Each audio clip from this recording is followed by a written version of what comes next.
Welcome to another episode of No Cap Reacts. We are here on Sunday Night Live. I'm your man, Bailey, aka Mr. Go Get 'em. And we are live in a building with a whole nother episode. And tonight, we went ahead and decided to run it back. I got special guest with me tonight.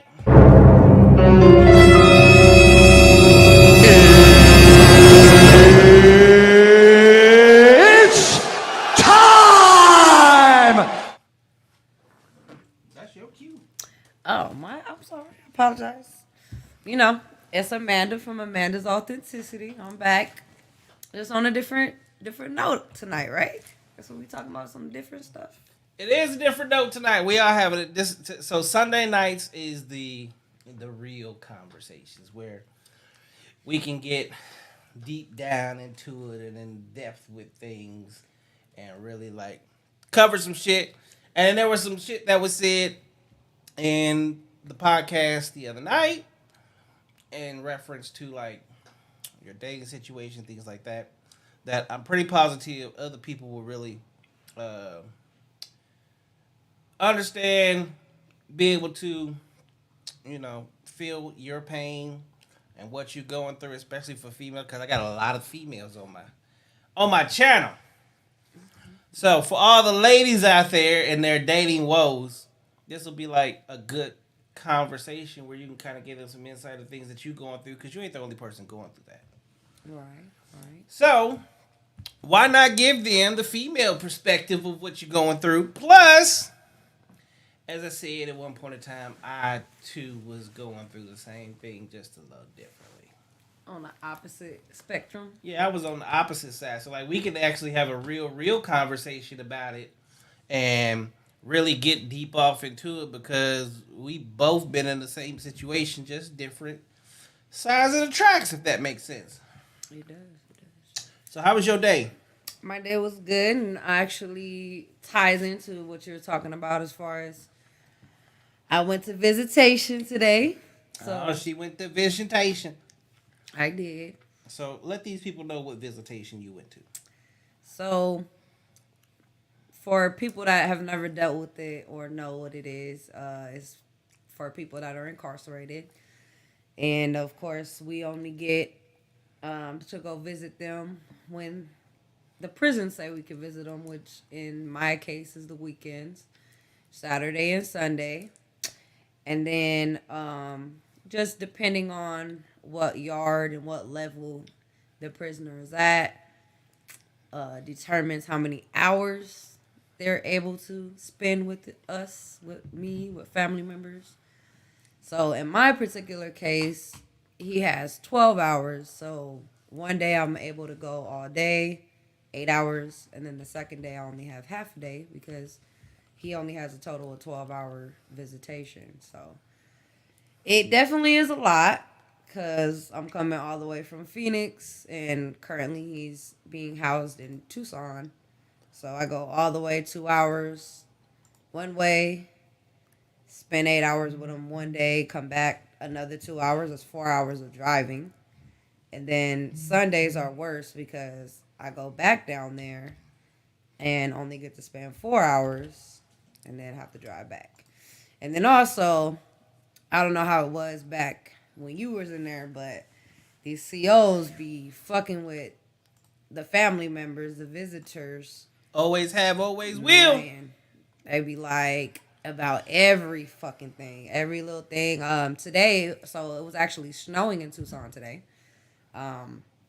It got so cold down there, it was raining that it ended up snowing, and my daughter had on a hoodie dress, so like a little instead of a sweater dress is like a hoodie, and the CO literally made me go back to my car and change her because it had a hood on it.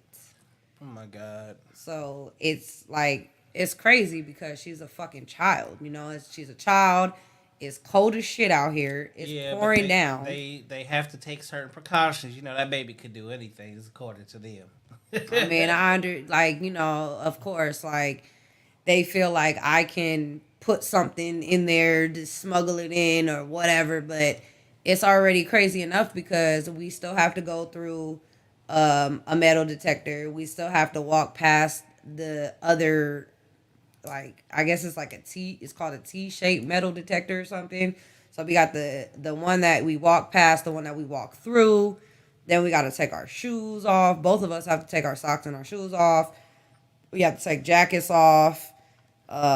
Just all that shit, and then the dog gets ran past you. So it's like, shit, motherfucker. Like, then they can't. Like, that's what I think is stupid is you can't wear a jacket with a hood on it, but if you're an adult, you have to take your jacket off anyways. So, bitch, like, you're gonna see what's in my fucking jacket anyways. I have to take it off, Well, so it's annoying.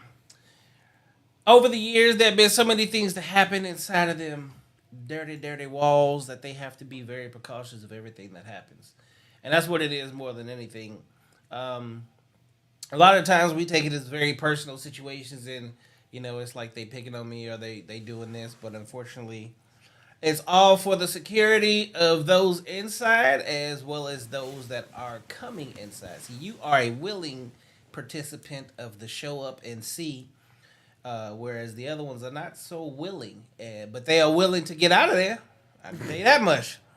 So they're really safeguarding. Again, now that I'm older and I look back, so when I was in my bad boy stage, I was 21. So from 21 to 25, I was in the same position he was in. Initially starting off on a level 5 camp and working my way up to a level 2. So it's not the easiest situation to be in. And I don't know anything about the Arizona system because never been in it. Don't plan on getting in it.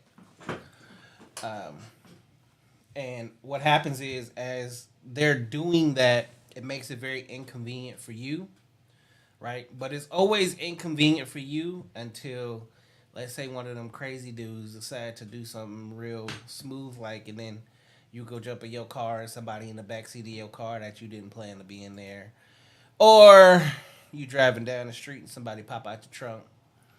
So we understand, or you sitting inside of there, and as you're sitting inside of there, somebody all of a sudden talking about some, put your hands up, we getting out of here. This is a break. It has happened. What level camp is he on? He's on the 3 yard right now, currently. Okay, so he's it's not super max security, Mm-mm. but you have the way the prison system works out is you can start off at a level. You could be a murderer, but you're on like the last 5 years of your sentence, so you can now work your way up. And what they want to do is they want to work you to where you can get into all day, everyday society.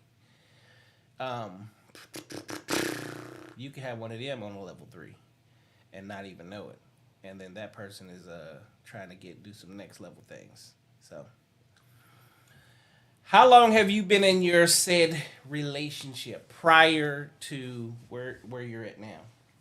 Prior, let's see. So, how long have y'all been together as a whole? As a whole, like, Yeah, how long or ago did prior. y'all meet? So we officially met in December of 2019. However, we didn't actually make ourselves a couple until July of 2020. And then he got incarcerated September of 2021. So it hasn't been a super long time for sure. Yeah, but y'all had a nice little run before you ended up where you at now. Sort of, yeah. The crazy thing is we definitely went through a lot within that short period of time. And then, as I told you on Friday, when you have a child involved, it makes the relationship deeper and the situation harder to like break away from. Like if it was just a him and I thing, it would be a lot easier to be like, all right, move on. But him and my daughter have a really strong relationship, a strong bond. he always has done way more than her actual father for her. And then even still being in there, just like little things, like my daughter's gonna go to kindergarten next year, and she was having trouble in school and preschool writing her name, and she was like refusing to do it and stuff like that. And even at home with me, she gets frustrated with things that she doesn't know how to do, and she'll like give up. But for some reason, when it comes to him, she'll she respects what he says, and she'll sit there and do it. So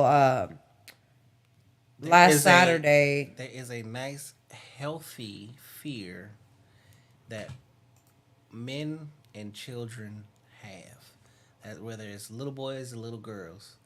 Um, this is why, in so many relationships, a man's role is so important. right? That's what I'm saying. Like last Saturday, he literally just said, "Hey, I need you to write your name for me," and got her to sit there and actually do it. And he was pretty much the only one that was able to get her to sit there and do it. So it's like it's just one of those things that's crazy because I have such a great role model in person, but then it's like, of course, it's not a good role model as far as being in prison, but such a good role model as far as like what she needs to do, and we just don't have access to him out here. But definitely makes it harder to break away from that type of relationship. If it was just him and I, it'd be a lot easier to be like, all right. But my daughter considers him her father, and that is what it is. All right, so in having a child involved in a situation like that and being in that type of relationship, like emotionally, what kind of strain do you think that is having on you and potentially her? Because does she ask for him, or does she want him to be around now that he's not there like he used to be? She always does, actually. So, with the fact that we've been making it a habit to go down to Tucson every weekend, throughout the week, she actually asked me like, "Mom, when are we gonna go see Daddy?" Or how many days do we have until we go see Daddy? So definitely, she tells me very frequently that she misses him. At school, she's always drawing pictures, and she says that like that's him. Like he has dreads, so she'll even draw like the little stick figure with dreads on it. So it definitely, like, even with me trying to have my little situationship that I was talking about on Friday, uh, my situationship was over there consistently over my house, and one day she grabbed a picture of her and him and put it on the refrigerator and was like, "This is my daddy." So she was like telling him like, "Hey, don't try to be anything because I don't need you. Like, I already have a dad here. Boom." And this is what he looked like too, by the way, you know. So she's definitely passionate about him. He's been in her life since she was 2. She's 5 now. So even with being incarcerated for the last year, he still was video calling when he was in county. Even little stuff like he would video call on her birthday and like stay on video call throughout the birthday party. So even though he wasn't there physically, he would be there, on video call. So like I said, it's just been basically 3 years of them together having a relationship, and him definitely showing a lot more effort than her biological father. Okay. What's up, Elijah? I see some friends of my oldest son happen to be jumping in the chat. What y'all doing? This is grown up conversations over here. So what we gonna do is,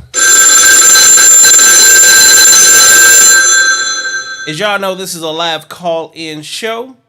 There is the phone number 602-736-6660. If you can relate to Amanda's situation, by all means, go ahead and chime in. We should have a pretty good conversation tonight. We probably gonna cover a couple of things. So let's talk about that and having a situationship. All right. So you have a man. Your man is currently incarcerated. and you are looking to have basically a friend with benefit, right? Fact. Okay, so elaborate on that and what that potentially looks like for you. Well, first of all, I'm a grown ass woman. So, of course, I'm sexually active, and I can't have sex with the person I consider myself to be in a relationship with.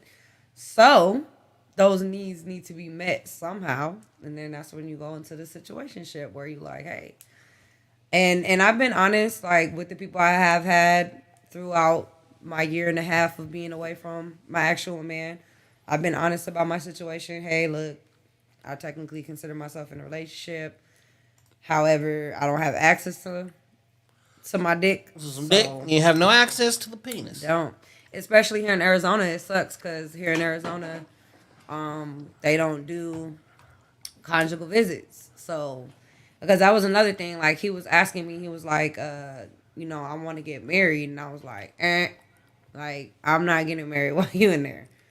Like, there's no point of that because at the end of the day, if you're married but you still out here having situationships, like technically you're cheating on your husband, and I would just prefer myself cheating on, I guess, a relationship, not my marriage. Biblically speaking, especially for you as a woman, that is Yeah. that is not a sin. That is an abomination. Yeah, so that's what I'm saying. Like, I would rather just keep it at we're in a relationship, and when I have my situationship, I'm cheating, but just on a boyfriend, not on a husband, so. Yes, Corey. Technically, she is cheating on him now. Yeah. But like, he knows about it, right? Yes. So, like, we have a mutual agreement that, look, hey, I'm going to be in there for 6 years. It would be very selfish of me to say that you can't be doing nothing for 6 years. And that's not going to happen anyways. Even if he were to say, like, hey, I don't want you doing nothing for 6 years, like, that's not happening. I'm a grown adult. I'm a grown woman, so I have needs. Corey, it is a difference. So when you're married, you are vowing to your family and to God Himself that you are not going to be doing anything other. Having a mutual understanding. And then at the end of the day, who wants to marry somebody that's in prison? Like, who wants to? I just seen that happen so many times, where females marry dudes in prison. We gonna get into this later, or as this conversation goes. But the failure rate of prison marriages is probably one of the other reasons that our divorce rate is so high, because unfortunately, people get married for the sake of getting married, which usually that's the man's way of tying down the female and trying to keep her away from other people. Right. So I actually commend you on being honest with him and being upfront in the situation. And Natalia says, so it's not cheating if he knows. True. He says loyalty is loyalty. You either got it or you don't. That's my opinion. It is possible for two things to be right. Yeah, so let's talk about loyalty. We're going to ask Amanda these questions too. Mm-hmm. Do you think that loyalty is the same when it comes to men and women? Do I think loyalty is loyalty the same between men and women? I mean, what do you mean by that though? Because like, if we're talking on right, so I have a specific situation, right? Like, mm-hmm. I don't have a regular relationship. I'm in a relationship with somebody that's incarcerated. So like, right. If he were to be out here free, then yes, like, different situation. We're on the same page. We should have the same rules that, if you don't want me cheating with anybody, then you should be out here being loyal as well, and we should be on the same pages. However, when it comes to the situation that I'm in, I feel like I still am being loyal. Let's remove the situations. Okay. And let's also remove you, period. Okay.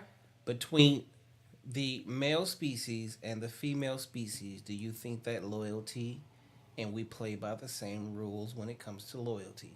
Yeah, most definitely. Like, if we have a mutual agreement about being in a relationship, then the same rules should apply. If you don't want me to cheat, then you shouldn't cheat either. All right, now let me ask you this question: who has more access to sex, men or women? Women, because we technically have the power. Okay, so if you have more access to sex than a man does, um, wouldn't sex be more of a loyalty thing based off of who has more access as opposed to the one that does not? Why would you say that though? Because at the end of the day, just because I have more access to it doesn't mean I need to act upon it. I True. still have. I That's why still it's can say loyalty. no. Exactly. Now, when it comes to the dynamics of between men and women, do we live the exact same existence in life? Hell no. Okay. What is a man's role to you as a man? To me, I believe a man should be the protector at the end of the day. Like, that's my number one thing. I'm very independent. I can definitely take care of myself. I don't need a man to take care of me financially. But something I do feel like a man has over me is like you should be the one that's masculine, right? You're a man. Yep. So you should be my protector. At the end of the day, I should feel like, because I can protect myself, but to an extent, right? I don't have the same strength that a man does. I kind of feel like I don't have the same like instincts that a man does, right? Just naturally. Uh-huh. A man is going to have different instincts than a woman does. So my number one thing for a man is protection. Like my Perfect. protection. So that's perfect. You're right in line. So a man's job to a woman is safety, security, and provision. Okay. Your woman's job to a man has always to be not to be promiscuous, because that's what guarantees his bloodline. Like if you're sleeping all the way since the beginning of history, women were to be virgins until they got married for one reason and one reason only. When we have sex, and I'm the only person you've ever had sex with, when you end up pregnant, we know who the baby daddy is. Mm-hmm. Okay, so that's your husband. And then also for that, the trade off is I am protecting you from, back in the day it was lions, tigers, bears, oh my. Now it's just robberies and burglaries and regular everyday things. You know, if you're walking down the street next to a man, you should always be walking on the inside, because if, let's say, a car jumps the curb, it's his job to protect you, et cetera, et cetera. Right? Mm-hmm. So inherently, a man's loyalty to you was he's willing to die for you, right? Mm-hmm. Okay. So loyalty for a woman was to be able to guarantee his bloodline. Loyalty by a man was he was to guarantee that you were 100% taken care of, and that he was to protect his bloodline. Now here in 2023, and honestly, since on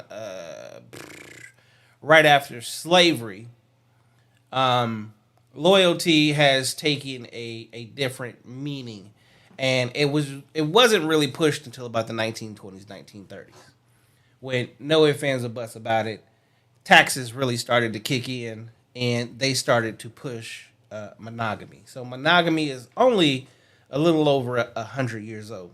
The original slave owners had multiple wives on their little plantations and all, even the Caucasian ones. That's why monogamy is a very Americanized thing. It's only U.S., U.K., Australia, obviously Mexico, Canada. It's a very Western thing. It's not something that is practiced in other parts of the world. So when we talk loyalty, especially loyalty in 2023 and loyalty in current relationships, women need to, and men as a whole too, need to kind of understand what loyalty really is and the trade-off.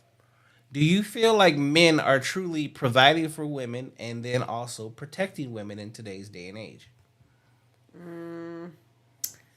I would say it's definitely harder to find. Like, even from, I was actually just talking to one of my friends about this today, but I graduated in 2008. That's when I was 18 years old. Mm-hmm.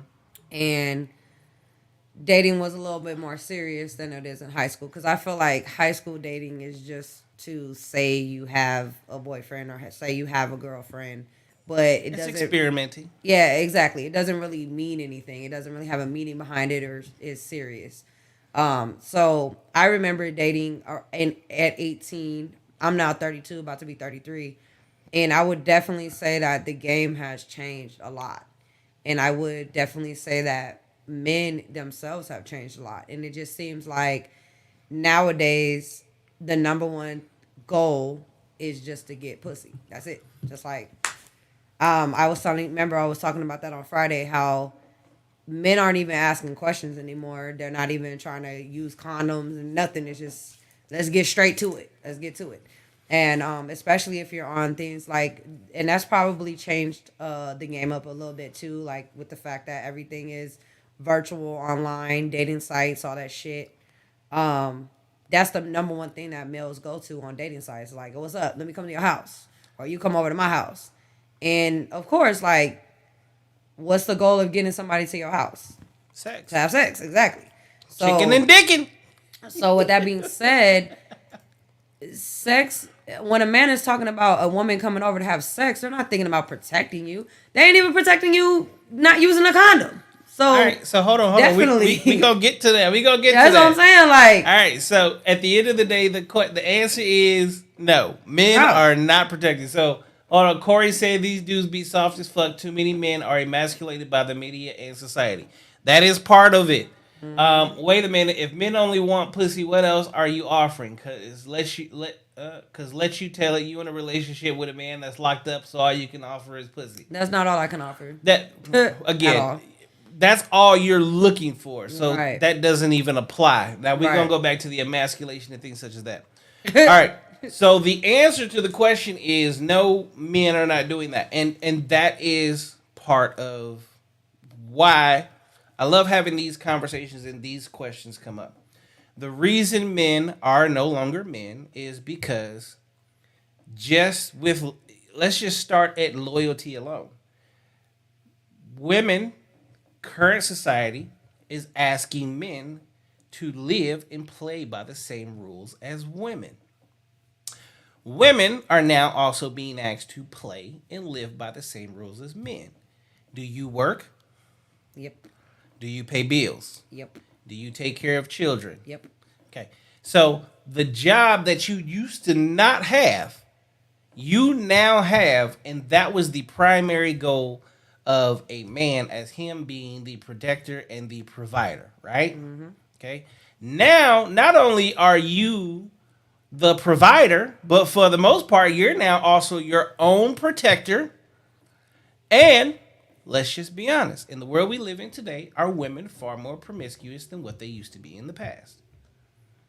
Yeah, and then also in today's society, women, like I said, women are taught like that. Look at all these women rappers. Women rappers are talking about sleeping with men and leaving them. I know you heard like Meg Thee Stallion, Cardi B, all of them are like, fuck that nigga, leave him, get another one. Like, they're actually low key trying to teach females. Ain't no low key. Remove low key. They are okay. They're literally teaching women to basically do what men have been talking about for years. Men have been talking about, fuck this hoe and leave her, fuck this bitch and leave her. Now females are saying, no, fuck them and leave them. We don't need them no more. So it definitely is taught in the society too that like we don't need y'all, and what we do, the only thing we do need y'all for is dick. Okay, so they're breaking up the nuclear family. They're doing it through music. They're doing that. So think about that and think about exactly what it is that is being said. What was once known to be a beautiful thing, family, not being promiscuous. Even today, a man gets applauded if he can sleep with a lot of women. Mm-hmm. But that is because, just as you said, it's harder for a man to have sex with women. Now, in order for that man to be able to have sex with multiple women, is it not true that man is bringing something to the table that the average man is not bringing? If he can have more sex with women? Yeah, if okay, for instance, who would be your celebrity crush? Michael B. Jordan. Okay. Michael B. Jordan is Michael B. Jordan because of what? His career. So he has become somebody that has brought value to the world to where now you and other women and men consider him to be highly respected, right? Right. Okay. So a man has to build his value in order for him to get to a point to where he can sleep with multiple women. Now, back in the day, that same man that used to be able to do that were known as kings, right? Mm-hmm. And you could have one king, he would have one queen, but it's a known fact that he probably had 20, 30 other women in the kingdom that he may have been slaying, right? Mm-hmm. But it's never been okay for the opposite. But one thing about, again, that man was safety, that man was security, that man was also providing. Now, roles reverse, 2023. You're doing the man's job, right? Mm-hmm. So then we have a society preaching that women don't need men. We have women preaching that women don't need men. Where's the win? Where's the win? Like the winning situation? Yeah, how do you, as a woman, win? And then how does a man win?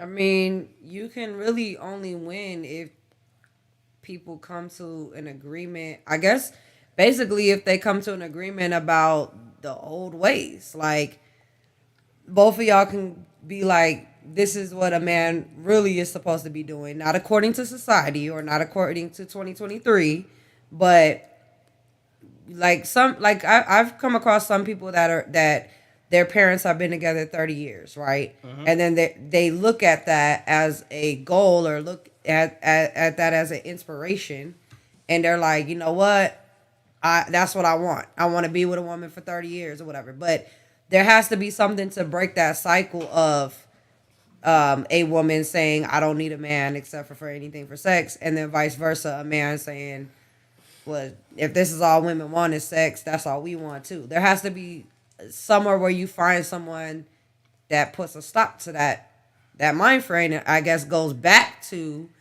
the old mind frame of we're trying to be in this, to be in a relationship, to establish a family, to go into old ways. I guess you got to bring it back. So is it really old ways, or is it what's naturally to us? Because let me ask you this. Do you want a man that's taller than you? Mm-hmm. You want a man that makes more money than you? Not necessarily, but definitely bringing something to the table. Well, okay, so let's think about this. You really want a man? Do you really want to be in a relationship where, let's say you lose your job and your man doesn't make enough money, Mm-hmm. y'all trying to figure out how the bill's going to get paid? No, I mean, so you're basically going back to a sense of security. So, correct. So you want a man that makes more money than you. I guess so. I just haven't experienced that, but yeah. Okay. Do you want a man that is at least come to the table with some sort of brains, knowledge, can teach you something, can help grow, can think through situations, level-headed? Most definitely. Okay. So, if you want a man that is all of those things, right? You have to first understand that, what's the number one thing that's preached today is 50-50 relationships, right? Mm-hmm.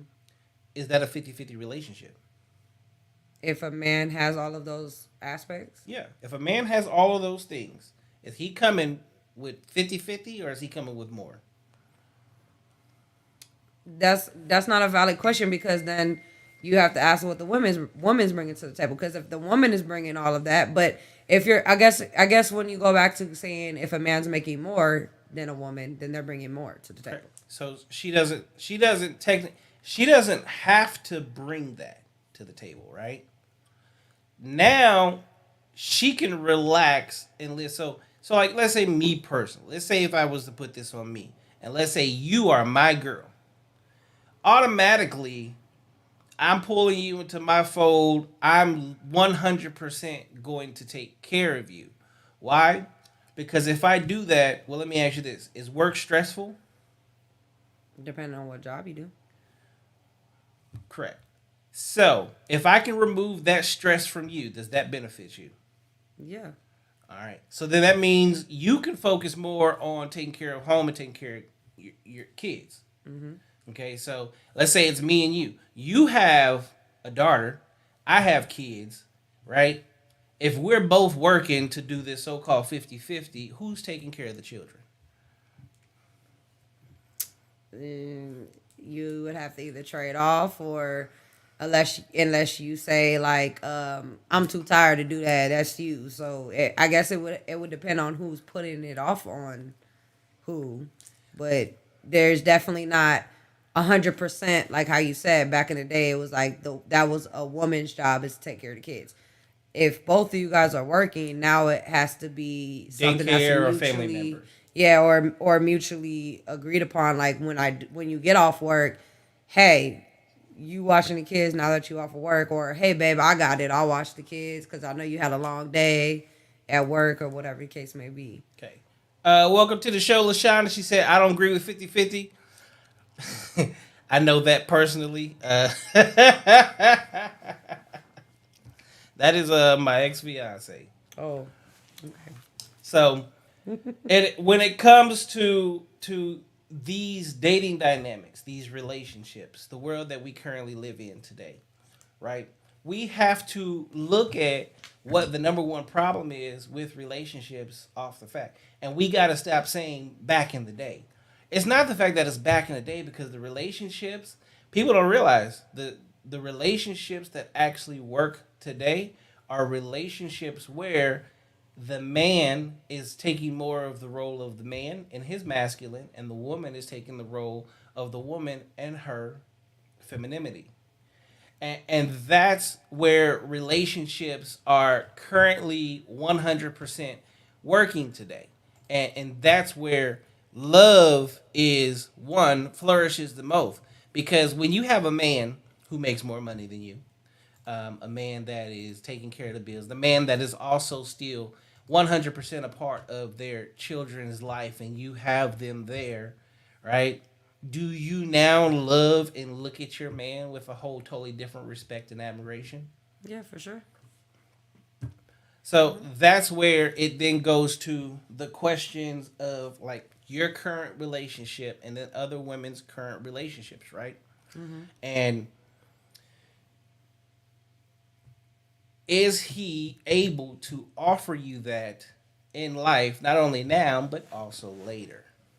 That allow you to be in a position long term to be able to live out the dreams and the expectations of said relationships. You're saying my current situation? Yeah. No, of course not. It's actually putting more stress on me. It's putting more. There's plenty of women that deal with my current situation that choose to live that life. I mean, when I go to visitation, right?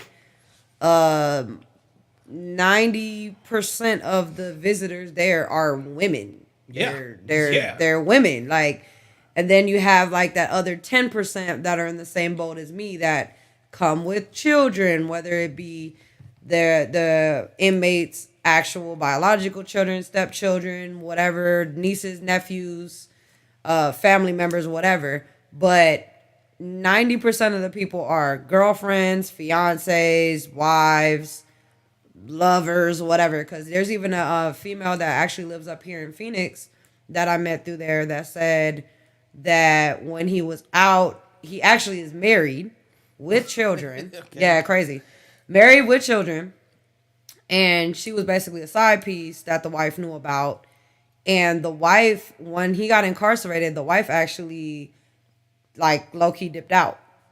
And the side piece is the one holding him down and actually visiting him and stuff. So it's crazy. But back to the point is like 90% of the visitors in there are women. But yeah, it's stressful, especially for me, like a person like myself that has a child. Like now, especially going to Tucson, right? I just told you, like my whole day went to just waking up early in the morning, driving 2 hours to get there, going through check out correctional officers fucking with me about what I got on, what she got on, we can't bring this. We can't do that. We can't do this. Driving back home. It's a lot of shit where if you in a relationship with someone that's free, I mean, there is no Saturdays and Sundays of driving all the way to Tucson and driving back and going to get quarters. Shit like that too. That's stressful too. I can't bring my debit card and be like, all right, let's get some food, because at the end of the day, when you're there from 8 to 4, you got a kid, you gonna eat. You gotta eat, right? You got no choice. But I can't use my fucking debit card. I can't bring cash. I gotta go get fucking quarters. So yeah, it's stressful because now I gotta go to the bank and be like, hey, can I get $50 worth of quarters? Because 9 times out of 10, ain't nobody else got no $50 worth of quarters. So for sure, I tell them that shit all the time. Like, bro, like I don't like when people have like a certain standard. Like for instance, Super Bowl weekend. I didn't go down there Super Bowl weekend because I had my own shit going on. I was doing stuff with my show, Amanda's Authenticity. I was fucking networking with people to do the show. And no, I didn't go down there. I was basically a weekend for myself, and it was like, oh dang, like breath of fresh air. I thought no, it wasn't, because it was like, oh, I thought you were gonna come down here. Thought we were gonna watch the Super Bowl together in visitation room, and it's like, dude, like I go down there damn near every weekend. Like it's so, like I said, it's actually a burden and more stressful to deal with somebody that's incarcerated. So in saying that, well, I got two questions. First question: have you noticed any men swapping out chicks yet? 1 week is this chick, the next week is a different chick. Only one. There's only one guy, because I'm gonna be 100 with you. Most visitation is the same people, so that goes to show you, like, the people that aren't in there, they just must not have people that come visit them, and then that's why you consistently see the same people in there, because the same people are like me. Like, we're gonna go down there every weekend or every other weekend and visit our loved ones. And like I said, and the other ones, they just don't have anybody to visit them. But there has been one guy that typically I've seen him with one female that looks to be his wife. They both have rings on, so I'm assuming they're wives and husband. But last week, I seen a female with kids, right? Uh-huh. And I was just like, at first I was like, oh, where? In my head I was like, where's the wife? Where's the female that's always here? And at first in my head I was like, where's old girl? Like, she ain't here, but this girl's here and the kids. And then I was observing it. I was like, okay, maybe like, since the kids are here, they look like maybe they're like his nieces and nephews and stuff. So maybe that's like his cousin or sister or whatever. But when we went outside for smoke break, they got a little too close to be just family members. Okay. So yeah, I told my dude, I was like, maybe him and his wife got into it or something. And he was like, that's okay, I'm gonna call my side piece. But yeah, to answer your question, I have seen one that typically has one that comes down there, and then 1 week he had another woman come down there. But everybody else, they've been having the same consistent women. So Marcy said I couldn't do that stress. Nope. Mm-hmm. All right. So Chris said, broski, I'm tuned in. Right on, bro. So being on the other side, mm-hmm. This is man game. Man game is, yes, you got your girl, you got your main chick. Mm-hmm. But 9 times out of 10, just like you said, well, we already had that conversation when you're coming in. Other guys are asking your guy if you have friends. Mm-hmm. Okay, so that's the game. And then what happens is, let's say you do introduce his friends to your friends. All right. Like, that becomes a situation, right? Now, let's say you fall off. Do you, or let's say his friend's girl falls off. Who do you think is next in line? What do you mean? So let's say, oh boy, So you hooked somebody up with one of With a your friend. girlfriends. He fell out with his girl. Who do you think he gonna put in place of her? Your friend. You're saying that my dude is No. Yeah, I'm trying to. So you introduce. Yeah, I introduced your him to one of my friend friends. to your guy's friend. That guy falls out with his girl. Who do you think he's gonna put next in line to come visit and see it and all that? And you know how they play that. The way they play that off is now you don't have to make that 2-hour drive by yourself. Now you don't have to do it alone.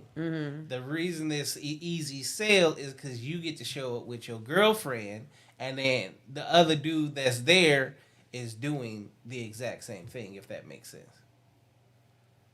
So what it is, it's a revolving door of friends hooking up friends, hooking up friends, hooking up friends. So let's say if you fell off, right? The next thing he gonna do is hit somebody else up on the yard and say, "Did your girl got a friend?" It's usually, "Hey, can she write me?" And you know, it starts off with the writing. You probably write for about a month or so. I don't know. Well, my cousin just got out. They don't really write no more because they got access to like Text iPads messaging and tablets and text and shit. So you can do that shit like all day long, right? Yeah, you can. You can. And then all of a sudden it's like, "Hey, you want to come visit me? You want to come meet?" type situation. And then they put it in. Chris said, "Put her in the game, coach." And then what happens is, at the end of the day, now you got a whole nother person basically that's doing the same thing that you was doing. All right. The reason that I know this is, again, 100% been there, done that, but I was the one that actually let my girl go because I didn't want her to go down through there. But at the same time, you don't want to be solo. And that extra little change they put in your pocket works out perfect. And then my brother Chris, who's in here, well, we was in there together. And I can tell you, it wasn't just me. It was him. It was Anthony. It was every nigga that was in there. Even the married ones. They would purposely, the day before their wife showed up. He said, "Hold on, you giving too much sauce away. Shut your ass up." Hey, look. It is what it is. Hold on. Fact. So this is the crazy part. So there was a nigga. He was a Muslim guy. His name was Yahya. Yahya purposely started a fight with his wife to make sure she didn't show up because his side piece was coming. What you think about that? Wait, you said he purposely got in a fight with her, so his side piece purposely started a fight so his side piece could come see him because he had her set up for the visit. I mean, I haven't experienced that as of yet. So hopefully there is no yet. Don't say yet. Oh, well, I'm just saying because 6 years is a long time. So like I say all the time, like even with my situation, right? Like him and I have had that discussion. I don't know what's gonna happen within 6 years. I can fucking find Superman. Superman could be like, be on some shit like you said, like I might get tired of this situation. Somebody might come and sweep me off my feet. You gonna get tired. We already know you're gonna get tired because it's already stressful for you. And like you said, you just missed one weekend, and that weekend turns into a situation because I'm just gonna be honest with you. You personally are going to see him too much. You're gonna burn yourself out. Making that drive on a regular basis, having to do all the things that you know you got to do with your daughter. You have 6 years. In 6 years, that's 52 weeks in a year? That's 52 weekends. Okay? 52 times 6, right? Correct. So now you got to take that 52 times 6, which also means like, well, me and you already had this conversation, the things that you want to do with your podcast, how you need to build it up. You obviously have to be out networking. You're going to be around a lot of people. You're going to be around a lot of men because the entertainment industry is majority men. Yeah. You're going to see some niggas that you want to get it in with, and then one of them could potentially come along and be that safety, security, provider. Whether we like it or not, you already got one child. We had the conversation. You want to have another one, right? Mm-hmm. Is waiting a good thing or a bad thing? Is waiting a good thing or a bad thing? Yeah, if you wait 6 years. That's what I'm saying. I would say as of right now, I have mixed emotions about it because it is definitely putting your life on hold because unfortunately, unless he can get to a yard where we can fuck, Which ain't gonna happen. and we shit. Actually, yesterday there was an inmate that got caught fucking in the bathroom. Correct. So you're gonna do it, but it's gonna be illegal, which means you're gonna get kicked off the visiting list to where you can't see him at all for a quick hit, right? Mm-hmm. But what I want you to think about is like long, and you potentially can catch a case. They can. For real? Yes, you can get a case for that as well. It is still indecent exposure. You are exposing yourself, and you are on state property. Mm. Okay? So you have to look at the different things that you're also willing to do. Two, let's be real. And we really just had this conversation. You said you don't want to be a man's side piece, but a man could be a side piece to you. Mm. Right?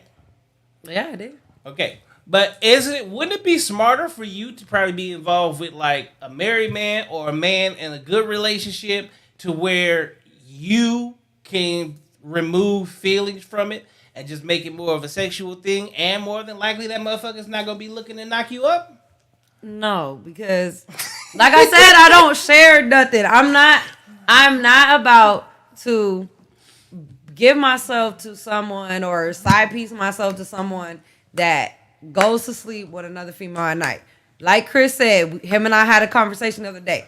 If you living with a female already, and every night that's who you come home to, and you lay up with every night, and then okay, well it's Tuesday, so it's Taco Tuesday with Amanda. Like, no, that's not how it works. I don't know. Maybe I have a man mentality. So you don't have a man mentality. Yeah, because you actually have very much so a woman's mentality. And this is the thing. Here's the crazy part. What you need to understand is you're not looking for a situationship. You're looking for a relationship. You are looking for a man that you can be with, that you can fuck on whenever you want to, spend time when you want to. You want dates, you want movies, you want real time. You want a relationship. Which, if you are doing that because you don't want to play second fiddle to somebody else because you feel like you're sharing, you want him to be all yours, you then have to sit there and really ask yourself, are you, even in your current situation, and we know where he's at, and what you're looking for, are you really setting yourself up that is good for your current situation? Am I setting myself up? Are you setting yourself up to hurt someone? Potentially someone's going to get hurt in the situation, period. Okay, so this is my take on it. Because there's something that I know you probably thought about it, but you're really not thinking about it. The person that's technically really going to get hurt the most is the person that's in the backseat of your car that goes with you on every single trip. Because you're still allowing that relationship to be built and put together, and her feelings about him to not disappear, right? Mm-hmm. And then at some point in time, you're going to get in a relationship with a man that is really going to be your man. But like you said, she putting pictures on the refrigerator with your last situationship talking about this is my daddy, right?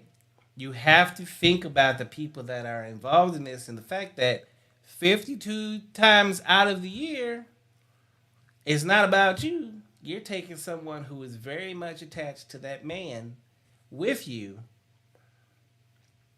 And you're also given the mixed emotions of she is seeing you, or she may see you with someone else, right? So when you think about that, who would actually end up getting hurt the most? I mean, she can for sure. But I don't know. It's just it's a hard thing. It's a hard thing in general. Like, and I've already said that before too. Because even with my situationship that I just currently got out of, he That's what goes back to what you said. He was around. He was in my house. That's when my daughter was like, "Hold up! Like this is my dad right here, putting pictures up, all that good stuff." Regardless, it's a hard situation for my daughter. Period, because of, like I said, because of the fact that he's been in her life since she was 2. It's low key like having your actual father incarcerated. You know what I mean? Exactly. So it's like it's hard in general. Period. Just the fact that she doesn't understand. So even like, let's say I stop, I completely cut it off. We stop going to visitation, and I just tell her, period, like, hey, we're not going to see him anymore. All that stuff. That's still gonna be hard too, because she's gonna be like, what do you mean? Like, because as of right now, my daughter looks at him like a father. Period. Yeah, so you don't just stop it. You would slowly, again, just to stop you from burning out, you should probably stop going every single weekend. Mm-hmm. You need to have that conversation with him. I'm gonna come up there every other week or every 3 weeks or something like that, and then you have that exact same conversation with her, right? Where, at first she goes with you every other week, and then maybe you take her just once a month if you got somebody that can watch her and do all that and go through that process of slowly like creating a boundary there to where she's not so used to it too, just for your sanity and your stress level. You going there so much that's honestly gonna make the situation worse, to where you're gonna get fed up and it's gonna be a hard stop. If you saw him every couple weeks, once a month, at least you're gonna be super happy to see him. Like, it's gonna preserve the relationship. Y'all probably gonna have better conversations. But at the same time, too, I already know, since you don't want to play second fiddle to nobody, he might also find somebody else that's coming to visit him. And that's what's driving you crazy. It's why you want to be there every week, is you want to make sure that you're there every week. But you have to understand something. Y'all see her face. Yeah, because at the end of the day, though, like, I don't feel like anybody else will be going up there like how. That's just it. That's the whole point. Nobody else is going to be doing it that much, right? But even the hardcore of the hardcore, and you only been doing it for a short period of time, and you already see how hard it is on you. Okay, wait till it's the first year, and then it's the second year. I'm positive they ain't gonna make it to the third year. You sure ain't gonna make it to the fourth year, and fifth and sixth is just gonna be out the books. So that's just my take on that situation. Being there, doing that, and then me personally, as a man, even then when I was only 21 years old, I didn't want my girl going through that. I don't need my girl seeing the inside of these walls on a regular. Other dudes is oogling you in ways they really shouldn't be. It just creates a whole lot of tension and a lot of different things that it really shouldn't have to. And then, again, 2 hours is crazy. And you're doing it every weekend? I have been, besides twice a week? Saturday and Sunday? Yeah, Saturday and Sunday. Besides Super Bowl weekend. But other than that, I've been You're a super trooper. I know. Hands down? I know. Hands down? But that's why dude made a comment, was like, oh, that's all you have to offer. Nah, nigga, like, I got a lot of stuff to offer. Well, okay. However, I haven't found, that's another thing too. I haven't found anybody, even in how you said I'm looking for a relationship or whatever, not a situationship, a relationship. I haven't found anybody like that's valuable enough for me to keep them around. Like they're not offering, like you said, they're not offering what a woman needs and looks for in a man. A lot of these males out here, they ain't got shit. They ain't got shit to offer. So why would I break off the relationship that my daughter has with him and the situation that I'm in for somebody that is not even worth nothing? Like, most of these males are not providing the services that us women need. So, and then like I said too, to be honest with you, after I split up with my daughter's dad, even the people I've dated, no one has had a relationship with my daughter the way he has. And No one will, because I that's why mean, my daughter loves him so much. No one has ever like I used to joke but be serious when he was out. I used to be like, "Damn, he treats her better than me." Chris Which said she just needs to move on with her life because she's not allowing herself to grow as a woman or have a foundation to stand on. grow as a woman. Like, what do you mean? Yeah, Chris, what do you What mean? do you mean by grow as a Call woman? in 602 Yeah. 736 6660. But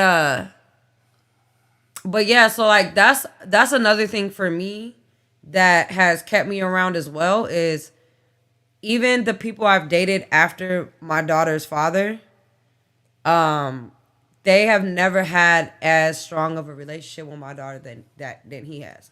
All And right, a so lot of hold these on. males are what do we say? They're about pussy, right? They're not about your child. Now let's this goes back to what we were saying earlier. So we have to also understand that men are hunters, right? You're prey. The current modern day society, you even said it, it's in the music. What are women really offering to men? Sex. They're no longer saying you have to wait for sex to have kids with me. They're not giving real substance. Hold on, we got an incoming call. That's Chris. You are now live on the air. Can you hear us? What's up? Can you hear me? Yeah, I can hear you now. Yeah, okay. Yeah, but like what I mean is that I mean as grow as a woman, like she's putting herself in a position to have to sit there and dictate her life around, you know, somebody's in prison, somebody's in a position to not do anything for her or her daughter. So in order for her to grow as a woman and to have a foundation and stuff to stand on, like she's not able to pivot and put herself in that position. So what type of guys would she expect that she's looking for to come in her life to just give her everything or to be like, oh, this is how you want to treat a woman? This like she's not going to get that. Like the type of guys that she's going to be looking for is probably the hood niggas, the niggas who don't have no goals, nothing put together. Because I'm gonna tell you like this: successful men will not come and be like, oh, well, let me come and take care of your situation. Let me come and step in and, take care of your daughter and X, Y, and Z. Like a successful man ain't gonna do that. So a lot of these women sit up here and be like, well, what do you have to bring to the table? Right. So if I was a successful man, what do you have to bring to the table, in order for me to come in there to take on your situation? Because the problem is you don't want to play second fiddle to nobody else. But with your situation, it's like somebody would have to play second fiddle to you. So it's like if you're not giving up your situation or you ain't going to meet them in the middle, kind of like what Bailey said, it's like, well, damn, like, what are we doing here? Like, what are you really looking for at the end of the day? Now hold on. Now Because at the also end of hold on, Chris. Hold on, Chris. Also, I want you to think about this, Amanda. Imagine you find a good man and you're telling him he got to play second fiddle to a man that he knows offers you absolutely nothing. mm-hmm. Like this man could take you out. He could do things for you. We got another caller. Hold on, real quick, Chris. All right. You are live on the air.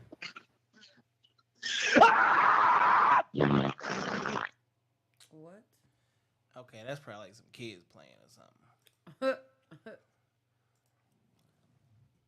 Chris. All right, you're back. So yeah, so All right. what you have to pay attention to is you're asking a man to play second fiddle.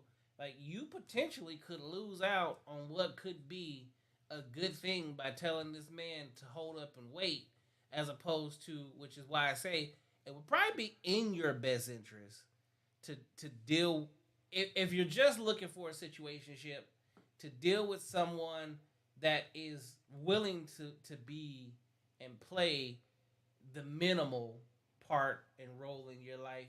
Because if you go and you ask someone to play the full role in your life, for instance, That's not what you're gonna get. She's not gonna get that. Well, no. Let's just put it this way. Like Okay. she's not gonna get, like, just be honest. Like, she's not going to receive what she think that, she wants, or that she's getting, until she gets done with her situation with her dude in prison. Until she figured that out, like, everything else is irrelevant. Like, there's no discussion to have. There's nothing to talk about it. You can want a good relationship. You can want this. You can want this type of guy. But until you're done with your situation with him, and you and him nip that in the bud, then there's really nothing to talk about. Because apparently there's still feelings there. You know what I'm saying? If somebody else comes into the picture, she's not going to be all the way in. She's going to have one foot in the door, one foot still with him. You know what I'm saying? And that's going to take time. Like, that's going to take time for her to really have to soul search herself and find out, damn, is this what I really want? Damn, do I want to keep taking myself through this pain and these trips and stuff like that, going back and forth? Like, shit, love is a bitch. Love is a bitch. We all done been through it. Like, we all done been through it. But it comes to a point to where you got to look in the mirror, and you got to look in that mirror and ask Amanda, damn, is this what you really want to do for the next 6 years of your life? Is this what you really want to take your daughter through? Because you can actually be his friend. You can still be there for him. Um, Right. Nick's visits, help him out financially when needed.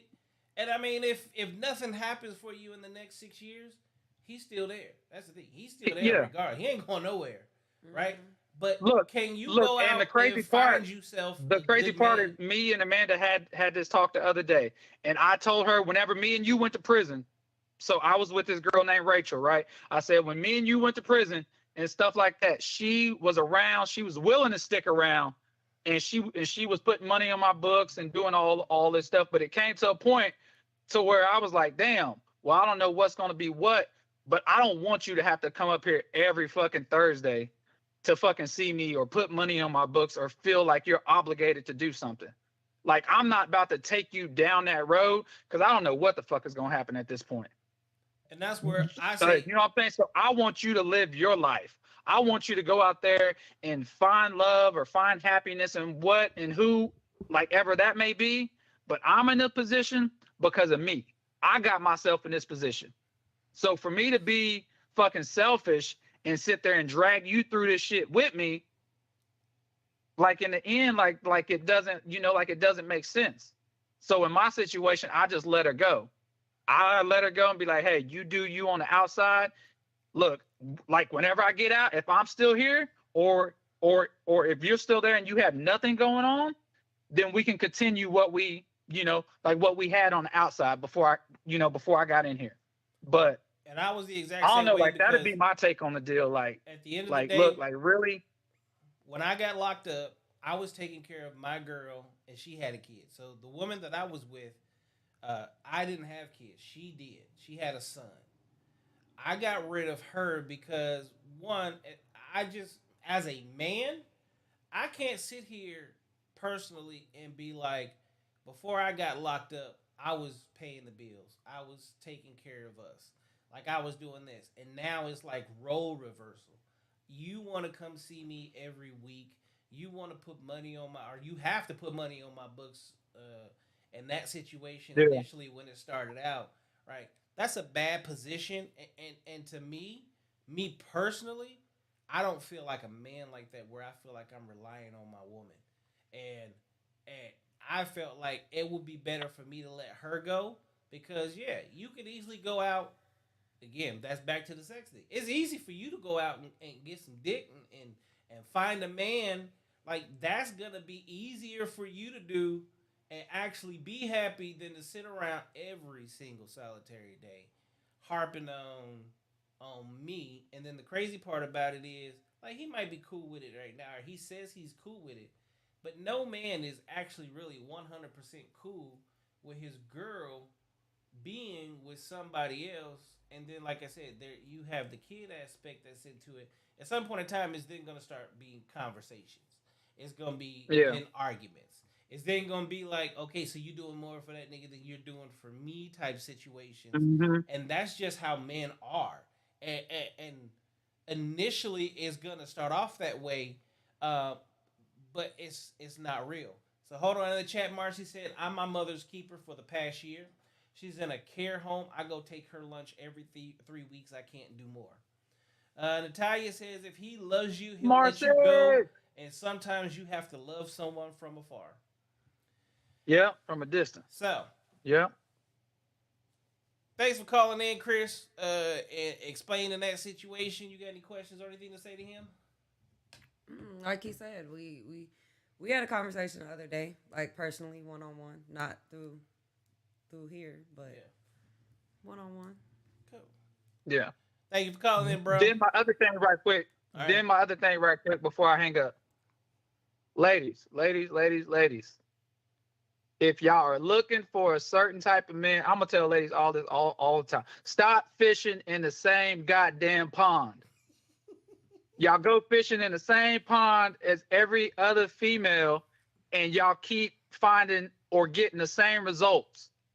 There's a big ass ocean out here in this fucking world, and y'all want to fish in the same lake and get the same results, and y'all all dating these same niggas who don't have nothing going for themselves, no goals, no ambitions, no desires, no nothing.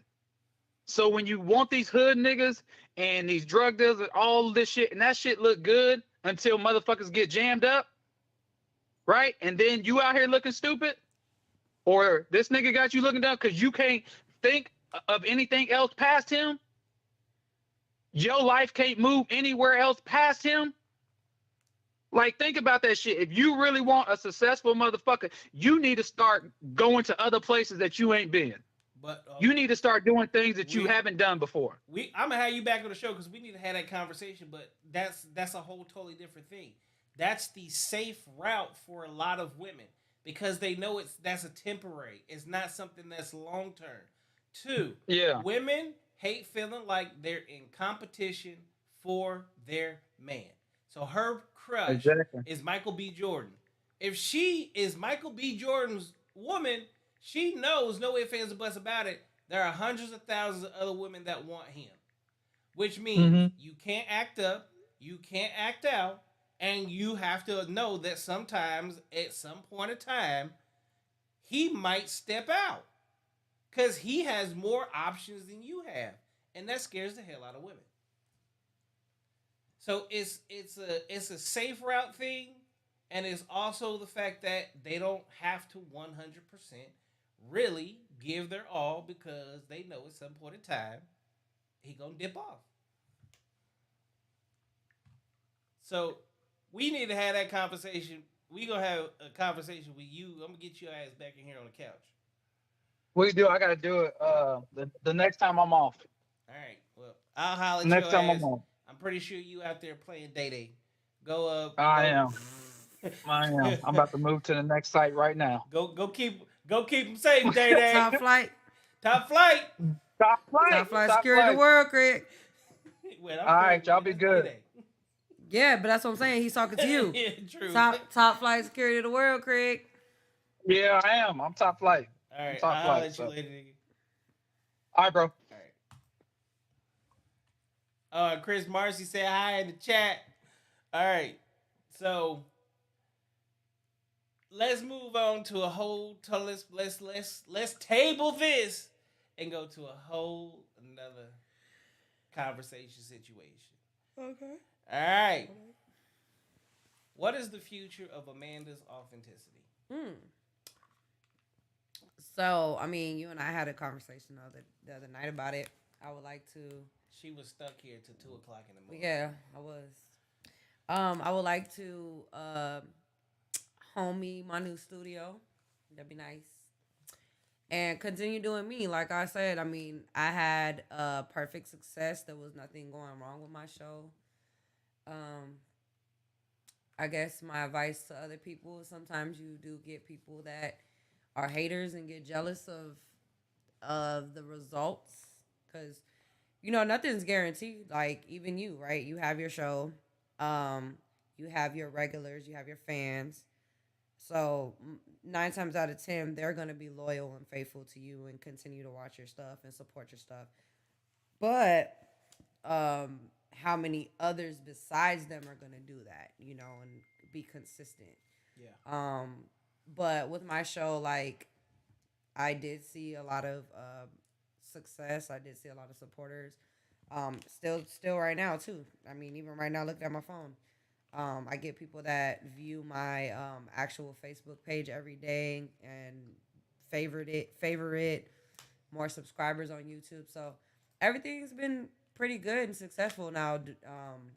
So my thoughts in my head for the success of Amanda's Authenticity, it's only get bigger, but I would like to make a new studio home and have a new studio home to do it out of, for sure.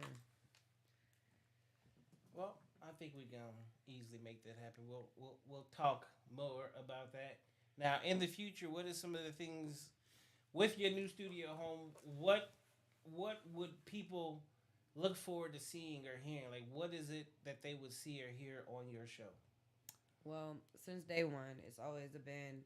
That's why it's called Amanda's Authenticity, because it's always been an uncensored show that we talk about any and everything. I do like to have topics on a like whatever the episode is, kind of like what we're doing today, right? I think we kind of have a topic today, but then we kind of like went off into something else as well. But I tend to like to say, today's topic, we're going to be talking about sex, or today we're going to be talking about the system, like the legal system. I've done that before. I actually had one, believe it or not, about the HOA, Homeowners Association, and how it is to deal with that. Cause I do like to have episodes that are educational as well, not just bullshitting and talking Yep. about stuff. I like to have educational. I like to educate people on what I've been through and what I know. I have been a homeowner. I currently am a homeowner. I've purchased two homes in my adult life, and I've sold one of the two. So I know what it's like to buy homes. I know what it's like to sell homes. I know about property taxes. I know about homeowners. So I can educate people a little bit in those areas just because of my experience in doing it, and yeah. So I do like to have educational episodes as well, not just us bullshitting around. Um, but even still, with the educational episodes, it's being real, right? Because that's a problem in America, in our society, is that we don't have a lot of education, and the education we do have, we have to pay for it. And then unfortunately, a lot of people don't like to pass on knowledge. Not saying that's everybody, but there's a lot of It's a people. majority. A lot of people do not like to say, "Hey, guess what?" Because I don't think you knew I was a homeowner, right? No, Okay, so we haven't had that conversation yet. right, so a lot of people don't say, "Hey, Amanda, do you own or rent your house?" But when I say like, "Hey, this is my property, I own it," then that's when I can go in and I can educate you on what it's like to be a homeowner, the process, where how you should establish credit, right? You need today in this day and age, credit is very important for anything, any and all loans, purchasing homes. How much money you need to put down in order to purchase a home or any type of property. Uh, the fact that 90% of homes have a homeowners association. So, how to find one that doesn't have a homeowners Not association? just homes, but these apartments, condos, and townhomes too. Well, any property that you own, because So most currently, properties, yeah. currently, my home that I own is an apartment. So, I still have a homeowners association that I have to pay to, and it's far way more expensive than owning my home.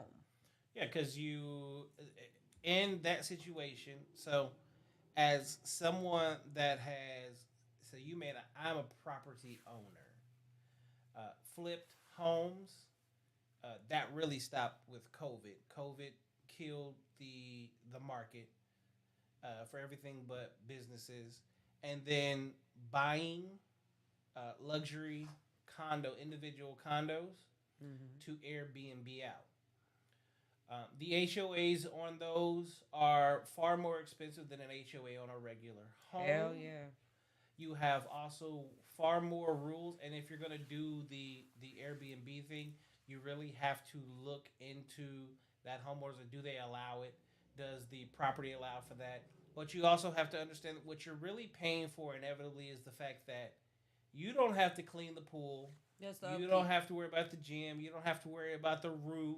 The only thing you really don't even have to worry about plumbing, except direct plumbing in your unit. Yeah, so in the state of Arizona, the responsibility of a homeowner is anything interior and your windows.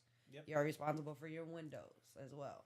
So, because technically your window is interior, of course, the other side is exterior, but they can't be like, oh, Amanda, because if it breaks on both sides. Yep. So, your windows and anything interior is your responsibility as the home or unit owner. And then, just like you said, so you're paying triple times the HOA dues because they're the ones that are responsible for the upkeep of the property. And then also, like, I don't know about Especially you, the air but conditioning water. units. Yeah, that too. The Because huge the I had a huge issue cost with in that. Arizona is the AC unit, because your unit is usually attached to potentially one other, two other, maybe even three other units in that building.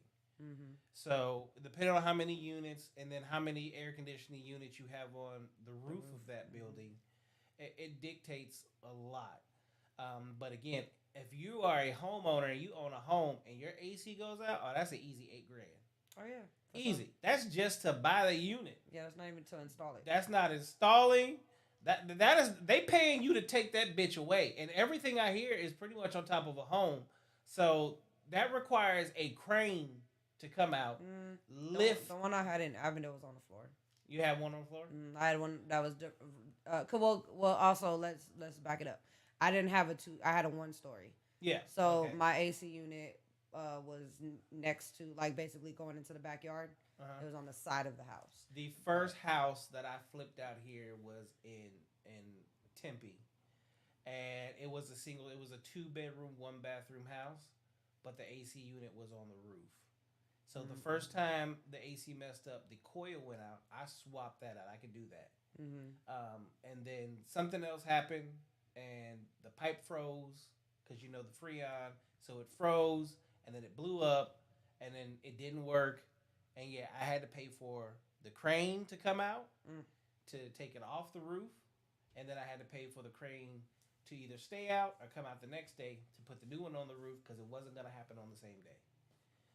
Or wait 2 weeks and not have any AC whatsoever so I could get the crane on the same day and the AC unit on the same day with the tech. So it was a bitch. Yeah, I only had the coil. The same. I had a similar situation with the coil going out.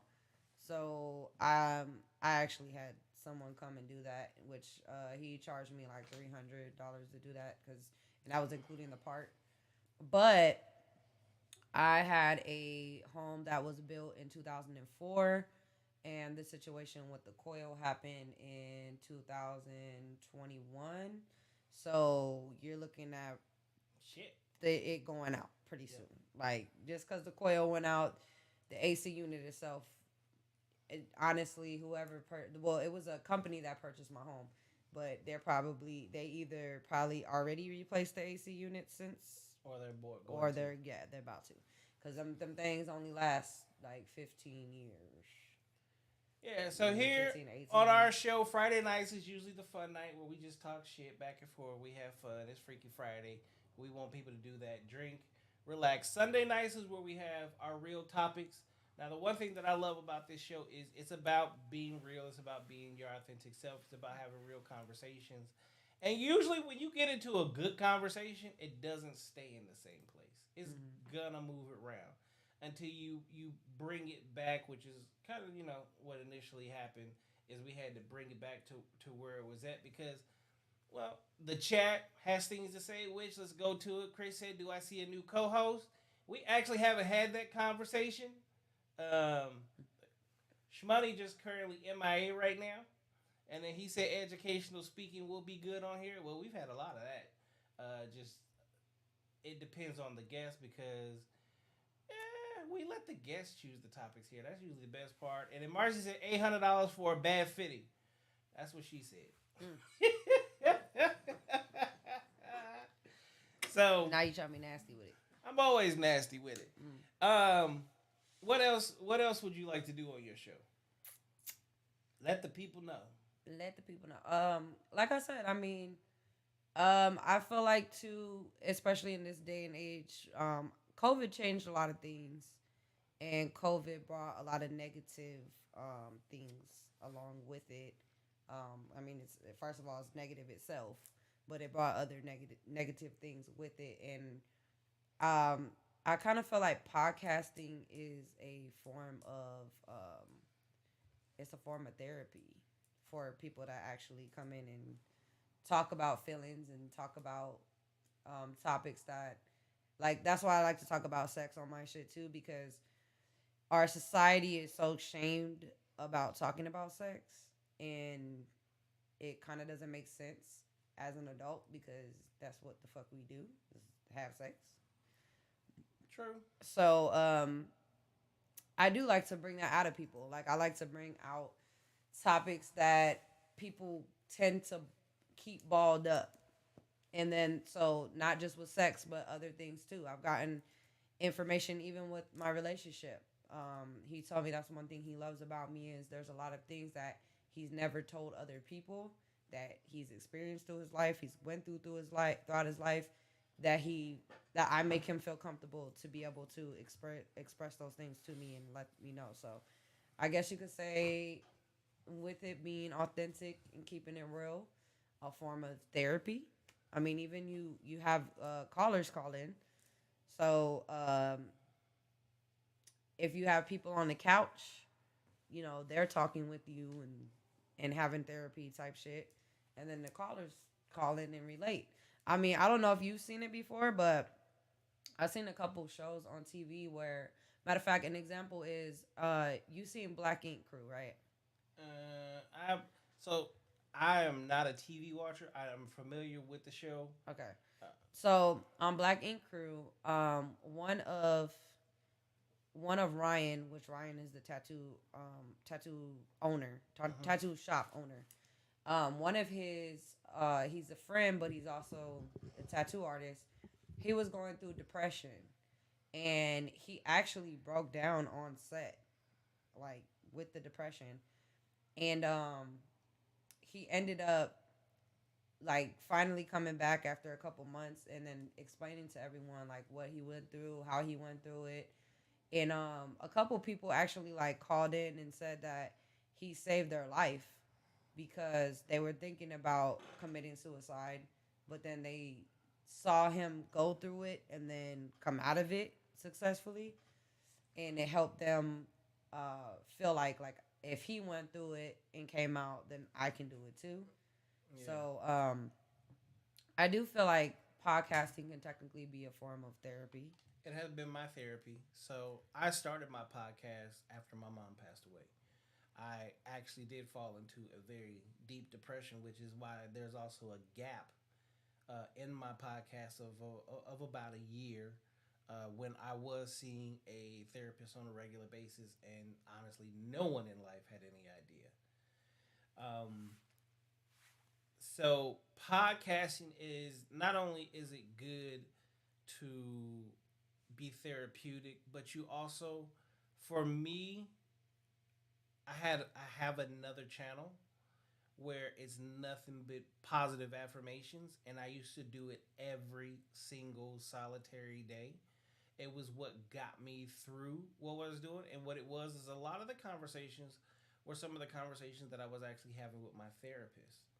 And then I would reflect on it, go home, jump in front of the camera, and really have a conversation with myself about the things that may have came out on that particular day, which stopped me from making bad decisions, because the only thing that really truly kept me from just wilding out 100% is the fact that I do have children, and I know that if I'm not here, then there's a lot of things, like, regardless of what men and women go through, or whether the parents get along or not, at the end of the day, you have a primary goal. Your primary goal is to raise your children. And, well, I mean, you saw my son was here last time. I have him on a regular basis. If it wasn't for even situations like that, yeah, like, I probably wouldn't be here. Not even gonna lie. But that's how deep it was, and it was between this podcast and then my other one is what really got me to a point to where, like, now I'm back to my regular self, talking shit, having fun, living life, building my businesses, having family, working out. I'm back in the gym, getting this depression weight up off me mixed with some COVID. So yeah, I say that, and we've actually had recently, about a month and a half ago, had a conversation about depression and how it affects people. Chris said now that shit was negative and all bad before COVID. He doesn't watch TV. No, I don't watch. When I say I watch negative 0% TV, that's how much TV I watch. Now, he just got caught cheating on Rachel a lot, and that's why he was depressed, because he lost his family on national TV, started drinking and partying and trying to fill that void from Rachel being gone. He must be talking about the dude. Yeah, he's talking about Black and Career. Is that what was going on? Yeah, so I vaguely remember. I was just saying, I was giving you an example. Yeah. Of that he was in something. I didn't know. You watch too damn much TV, like, Chris. He over there giving you all the details. He be coming. Look, he be over here. You need to watch BMF. You need to watch the what's the show? The 50 Cent show, The Ghost. You need to watch the 50 Shades of Grey. The nigga version. You need to watch Adam Family 2.0. This motherfucker be on. You need to watch this. Like, how the hell you do all this working, but you also do all this damn because TV? He ain't really working. Because he ain't working. Yeah, like, you watch every motherfucker. He got Hulu Live on his phone. This he ain't motherfucker working. watch everything. He get paid to be on Hulu Live. So yeah, that's cool. That's good. To do that and to showcase and have those things in your show. So you will have guests as well? Yeah, I mean, I've been accustomed to having guests, so I don't see why I should stop that. I like having guests on my show. And then I've never personally done the phone line thing because I was never given access to do that. But yeah, like, it'd be cool to have it the same setup. And like I said, I'm accustomed to having guests on my show, and us talking one-on-one, or how many other people are there. Because I told you I've had podcasts where I've had 5 people, 5 people and just me. So yeah, I don't know why the guests stop. So I just added a co-host a couple months ago. And prior to that, it's always been me and, like, guests. Mm-hmm. And, like, it's cool to have a co-host, but the intimacy that you can usually have, whereas you and somebody else, or you and a couple other people, like, the conversation is different, and especially when you're all on the same page. But at the same time, too, when you do have a co-host, and your co-host is on the same page, and then y'all are interviewing somebody, is absolutely amazing too. So I can see both sides of that, where co-host is cool and then co-host is not. Guests are always fun because it's different people. I'm not gonna lie, all you thirsty ass niggas, that's why I pull some of the baddest females in the city and put them on this couch. And then I try to be the same thing, although women don't care. Women don't. You put a dude on the couch, y'all don't really care. Y'all would rather have a female on the couch than a male. which is why a lot of people be like, yeah, it's mainly females. Well, yeah, because women relate to other women way more than they do to the guys, and the guys usually don't come with a major following like that. And I don't know why so many of y'all women find me so intriguing or handsome as y'all say, cause I'm a goddamn fool and I talk too much shit. What's up, Andrew? So, what's the name of your show? Amanda's Authenticity. And you gonna bring it authentic? What day can they look forward to seeing you? Thursdays, right? That's what we talked about. Keeping it Thursday. You ain't talking to me. You talking to them.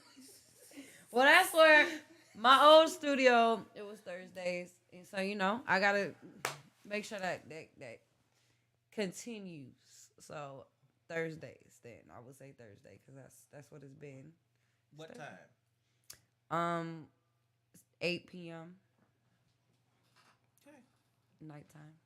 8 p.m. Everybody loves a nighttime show. Mm-hmm. And what y'all don't realize is I like Thursdays. You know why? Cause it's late as night. Thirsty Thursday. That is true. Thirsty Thursday. So, look forward to that being added. That's not going to be on this channel. We're still going to stream it. We're still going to do it on your channel.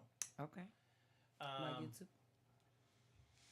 You doing on my now? I don't have all the platforms that you do as of yet.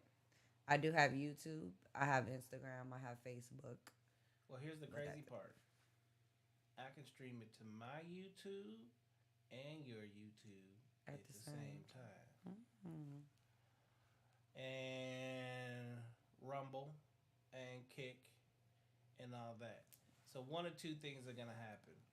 I'm going to have to teach you how to do the exact same process that I've done. See, Andrew, that's what you get for coming late. Talking about, so what are you talking about tonight? Mm-hmm. First and foremost, you should have tuned in live at 8 o'clock when it kicked off. Two, it already has what the topic is and exact the link when it showed there. People don't read. People America. don't read. It's America. We don't read. Again, you put the truth in the book and nobody reads it, which is another thing. But see, that's what I'm saying. That goes back to keeping it real, keeping it authentic. Happy birthday, Andrew. You said his birthday was Friday. Today's Sunday, though, nigga. Right. That's not an excuse. No, but I work. I actually have worked. One of the funniest stories was I worked in collections, right? And I had to be those annoying people that call you to let you know, remind you that give me you my late. money, man. Yeah, that you late. And one time, one of the callers that we called, he was like, "Why are you calling me? I don't have payments for 12 months." And it was like, "What? No, sir. You don't have interest for 12 months. And you honestly need to start making payments because otherwise the interest that you're not occurring is going to all add up times 12. And but that just goes to show you that this dude signed a contract for a credit card. Not knowing what he was Not doing. even knowing what the fuck it. You don't even know that it's Nobody interest. reads the T's and C's. They don't read the T's and C's. So yeah, so this is the country we live in. People don't read; they just sign shit. They don't even know what they sign. Sign your life away, man. Stupid. Yeah. Well, we look forward to you. We're gonna go ahead and have you join the No Cap Reacts family over here in the world of Hustle Fit. Also, ladies and gentlemen, I know y'all can't really see it. Make sure you go to hustlefit.com to get your clothes. We got No Cap Reacts merch. We got my actual Hustle Fit clothing. You know, I do a little. Today I got bored and decided to put Mickey Mouse on top of a Louis Vuitton. I did Minnie Mouse for a his and hers. I'm thinking about doing Pluto, so it's a his, a hers, and the kids. Or, you know, the kids could also do it. So it's men, women, and children clothing. Everything is there. It is hustlefit.com. Fit is PHIT. As y'all know, Every Friday night is Freaky Friday. We have a different guest. Uh-oh. Somebody's We calling. have a caller. You are now live on the air. What up, dog? What's up? Don't be trying to run, nigga. I don't see the podcast. It's icy right now. Who is it? Yeah, I see you was about to get off that boy. No, don't run now. It's icy. What's good? About to get off that boy. Turn down the podcast in the background. Hey, take his phone. Take that phone. Yeah, it was my birthday.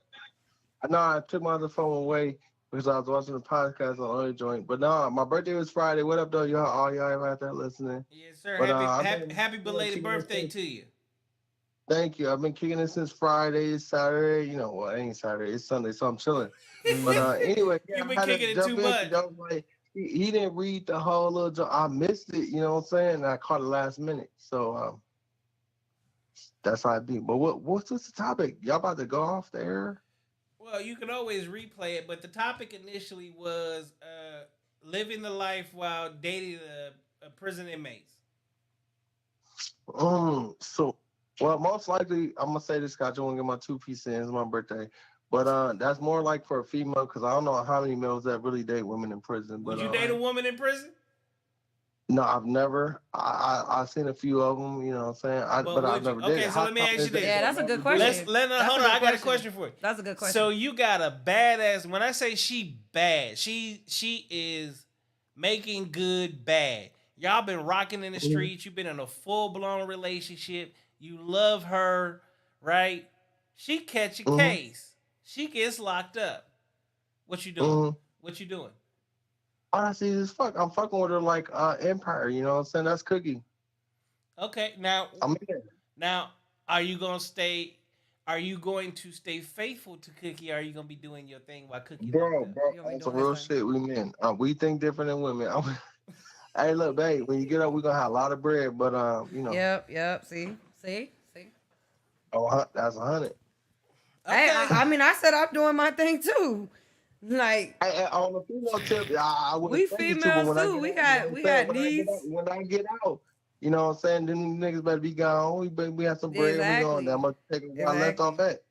I even said, hey, if you see a CO, get it in. If you see a CO that you want, get it in. All right, now here's a question for you. Let's say she gone 6 years? Yeah. So your girl gonna be gone for 6 years. Can you know if ands or buts about it? Make sure you also don't get another female pregnant for the next 6 years. I ain't trying to put my business out there, but I'm gonna take it old school. I always talk shit. No offense to females, MLB. So if I'm riding for, ain't nobody else getting pregnant because I choose who I put that in. You know, if I bust to the club, that's who I choose. Okay. And that's fact. So here's the question: are you going to choose to bust in another female and get her pregnant? No, hell no, nigga. Hell no. Hell no.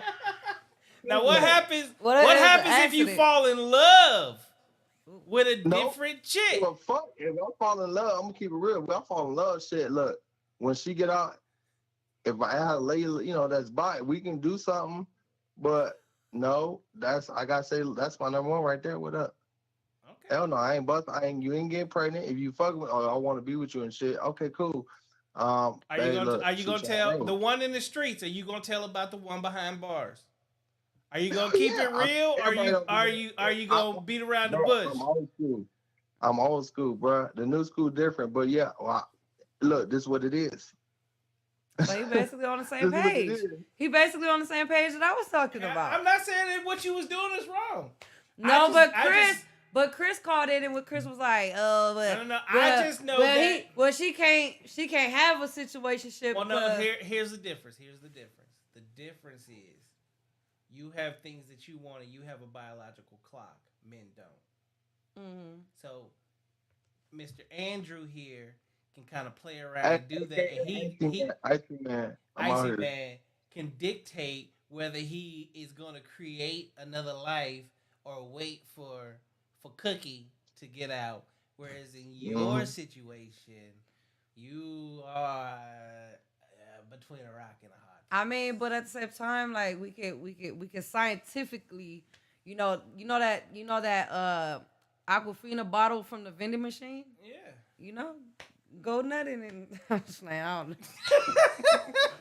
You ain't finna get that one. You ain't finna get that. She trying to play Drake with the hot sauce. Only there don't be no hot sauce. So he gonna fuck up and take the wrong sip. Nah, I don't know about that. That's why you wait till the end of the visit. If the visit is gonna end at 4 p.m., you need to go in there at 3:50. Go use the bathroom, quote unquote, And then bring the bottle back and out bring to the you. Aquafina back over here. And you gotta go right in the bathroom, right behind, and play medical examination. Insert.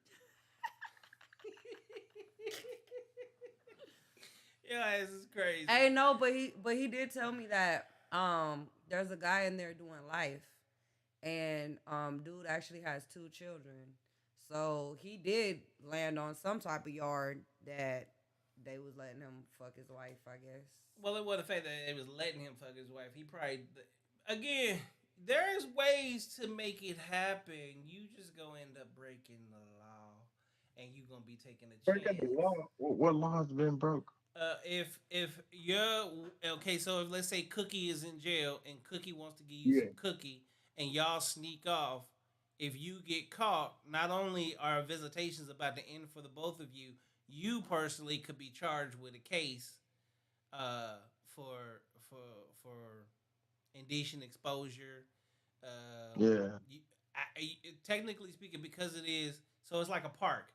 Being on a park and exposing yourself, you also get that other case, that one that come with a title and registration on every time you move.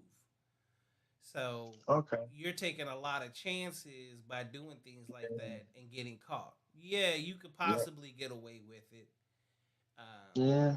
Oh no, you can. Let me tell you this. Shit, they don't make enough. Shit, you got somebody puts on your butt. Hey, bro, here, take this. That's what I'm saying. That's you paying off COs. You gotta find a good CO. You gotta pay the CO off. But they do that all the time though. Like, how do you think they get smartphones in there? That smartphone is not coming in through. Bro. Niggas in that bitch like, what up, doing TikTok videos and shit. Yeah, that's what I'm saying. Like, that's what I'm saying though, is that like people don't understand. People got channels.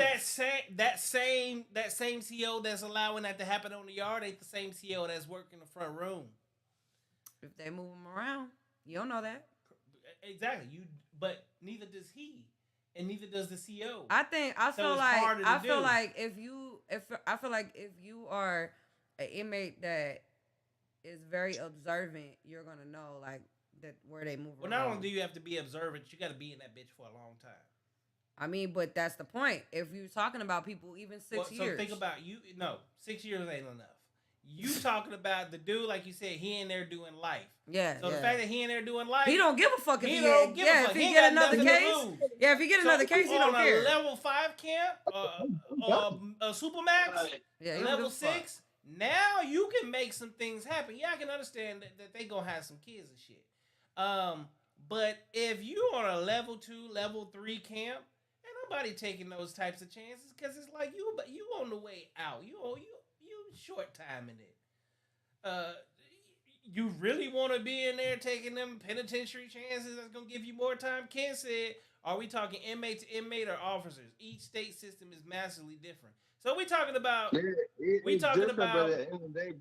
the end of the day, bro. So I ain't saying I did enough time, but I've been to different states, but at the end of the day, they don't make enough, and I'll say that. But anyways, he's saying there's not enough COs to catch you.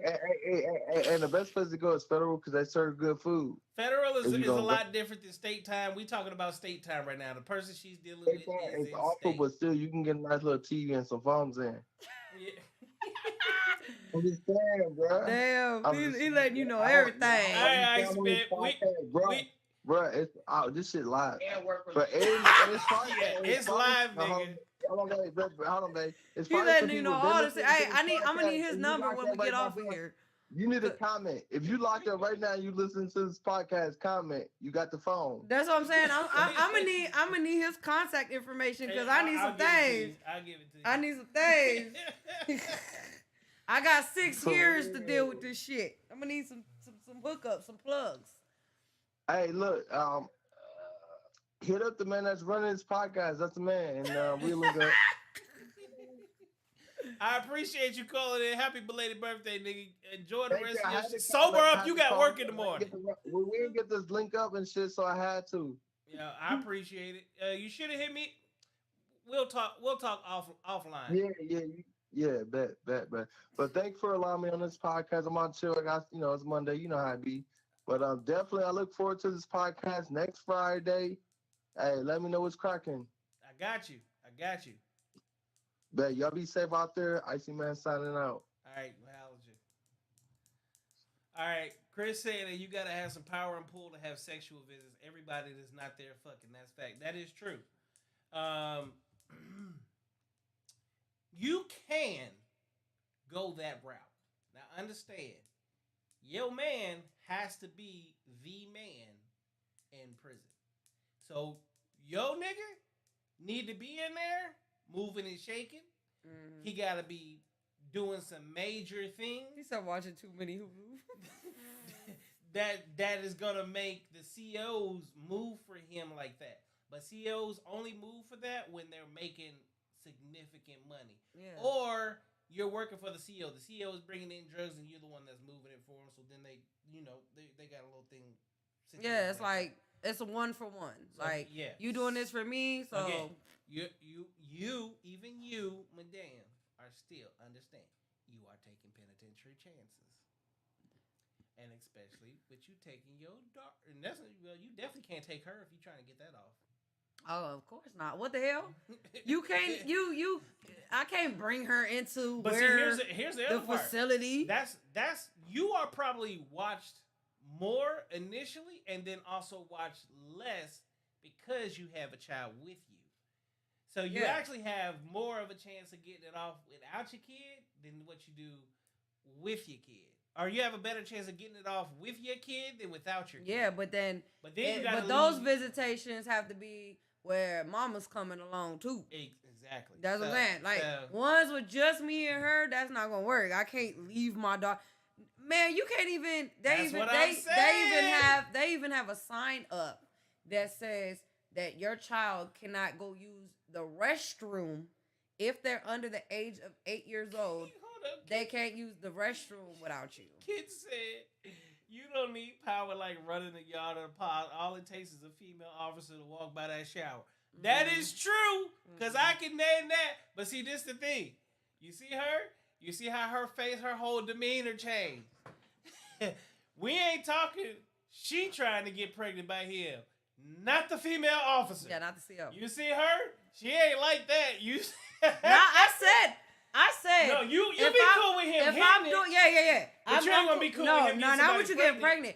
But like I said, if I'm out here doing my thing, I said it. I was like, shit, do what you do with the CO. Now, if you're doing something with another man, we got a problem. Well, see, but now a CO, fuck it. Now, here's the problem. Do what you gotta do. Here's the problem. Here's the problem. The biggest problem with you don't want him messing with a CO. And you know why? We might make money off that. No, y'all literally just said. I need you to think about this.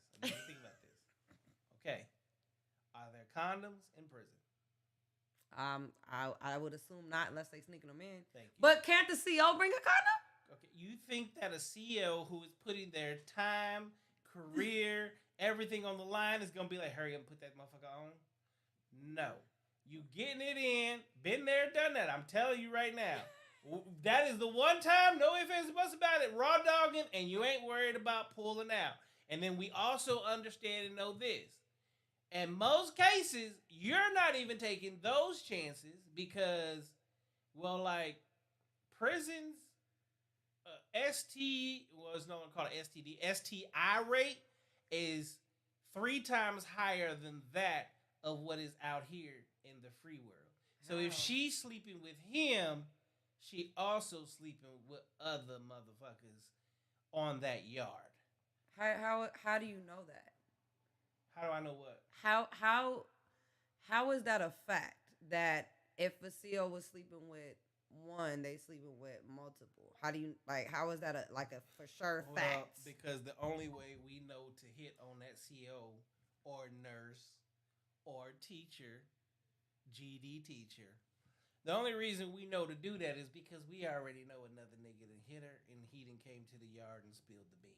Or no, So but we know she's about that. what if they didn't though, and the CO happened to come on to you as an inmate and be like, oh, you're my type. That's a rarity. That's a rare. 9 times out of 10, she's a hoe and she fucking in there and she let niggas hit. It's never a one-off situation. So I'm gonna tell you this story about this.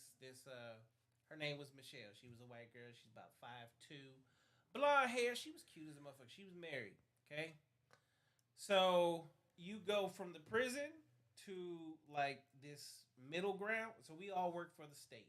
You go to this middle ground. You would leave half the inmates there, and then it was me and 3 other people, and we go to actual on-site where we're building cubicles, etc. Right?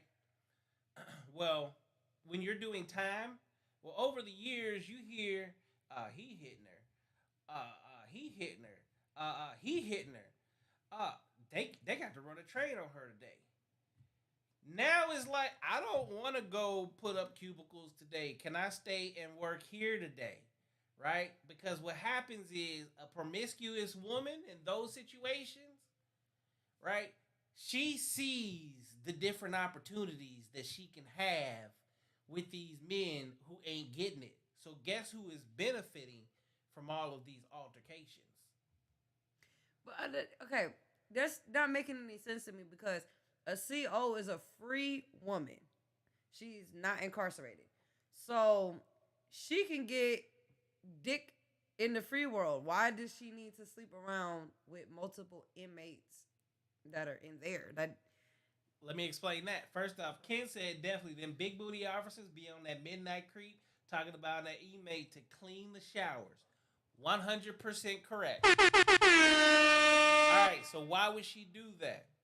There's a couple of reasons. You're in the free world. You are in the free world, but when you are in the penitentiary, so I'll have to show you even like pictures of me back in those days. You are now looking at the most in shape. We eat clean. You take care of yourself. Like we would take and fold our grays and put them up under our mattress and sleep on it because that's what put the creases in the pants and on the sleeves, right? So you see certain people walking around a lot differently, and then we all buffed up and all that.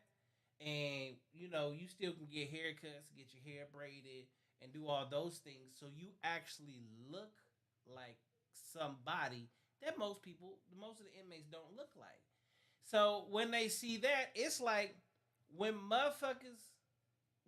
niggas get out of prison, black, white, when motherfuckers get out of prison and they went in prison and they like went in skinny, came out buff, in shape, right? And then they walk different, don't they? Yeah. Yeah, okay. And that's attractive to a woman. But I'm saying, y'all were saying that so what they a hoe and they sleeping with multiple inmates. She got first access. But why would you be sleeping with multiple inmates if you are free and you got men out here? Think about this. She just said it too. It happens all the time. Look at the ones that helped them escape. How many? Remember all the women, all the escapes. The most recent one where the dude was on the run with the actual deputy. Yeah, she killed herself. Thank you. But was she sleeping with multiple, or she had the one? Well, she got the one, but that's what I'm saying. Because y'all were saying that I'm giving you the example. COs tend to be hoes, and the way that inmates know which COs that they can get at are because rumor on the yard is I hit that too. I hit that. Now here's the crazy part. Michelle was married, right? But for the 4 years that I did, she probably went through about 30 or 40 different niggas. Can your husband find out about somebody that's locked up? I mean, Probably not, but if they putting pieces together, possibly. That's what I'm saying. So you have if you have a woman who is a promiscuous woman, uh, and they want to live that lifestyle, is honestly is safer for her to mess with the inmates than to mess with somebody not in the aspect of getting caught. Now, is it safer for her health wise? Hell no, because again, in these prisons, these dudes be sharing needles. You got the men that sleep with men.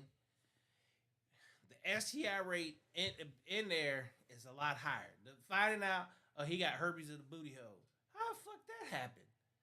Well, we know how that happened. Certain men literally switching to go be in a cell with another dude that wears Kool-Aid on his lips and got his hair real slick back, and has figured out a way to get makeup or has made lip gloss out of deodorant and some other shit. Like there's so many things that go on in there that the real world has no idea about unless you are behind those walls.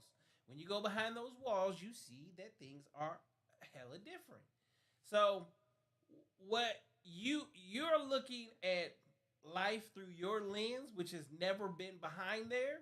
I'm telling you from clearly dudes that are here that have been through the system.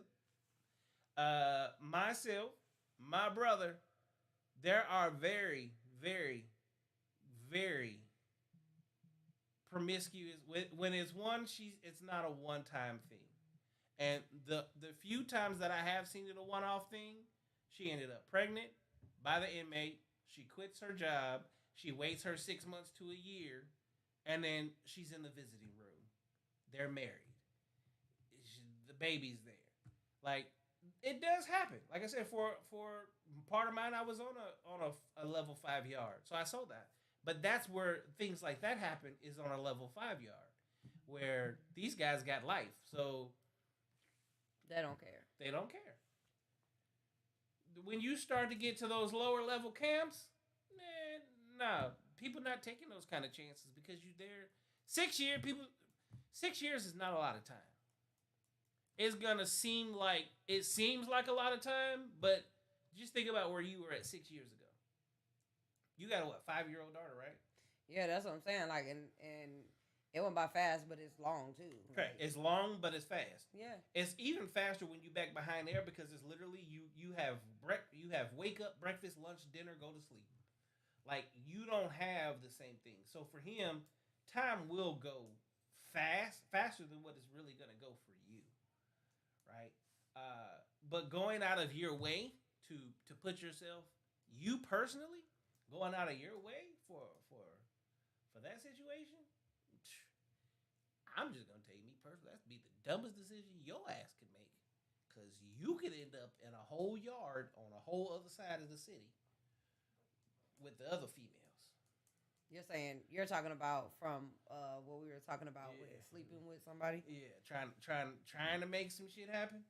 Well, then we can get moved to California where they have conjugal visits. Well, see, now he got to catch a California case. That's what he got to do. So. No, I'm just kidding, but. Yeah. But again, thank you for being a guest. But you about to be part of the No Cap family. I appreciate it. I'm excited. Because, like I said, I love my show, and of course, I want to continue it. So, I appreciate having a new family, a new home. I'm definitely not down for no drama. I'm all about. Ain't no bullshit over here. Yeah, that's what I'm saying. It's super simple. The only person you got to deal with is my black ass, and I'm the type of, if you can't already tell, I'm blunt, I'm honest, I'm open. I don't pull no punches or harbor no bullshit. So I help run you through this little game, get you right where you need to be. I'll give you some of my tips and secrets about how I get all these people on the podcast on top of the fact of what you already got going on. And then it becomes a real easy situation. And then because of the same thing, well, when you have certain people that come through here, they already come through here, so it's like, okay, cool, you should be on this night, and we bill for this night, and it could go like that. So then it's just, it all makes sense for you, okay? Yes, sir. All right. So what we do here is we got what is called final thoughts. What are your final thoughts? How was the show? How do you feel? That is definitely interesting. I mean, like I said, these are things I think about. I've already been dealing with this situation now for almost a year and a half next month. So it's always going through my head like am I supposed to wait? Am I supposed to go? I do love this person. My daughter loves this person. So it's another perspective or opinions from the situation I'm in. So, of course, tonight's conversation is interesting. Definitely was different from Freaky Friday. Freaky Friday, I was clowning about Georgia the Jungle. I saw you made a whole like actual segment about that. Like she really wanted to go with George, man. Hey, I do clips. I was sitting there watching it. I was like, oh, that's hilarious.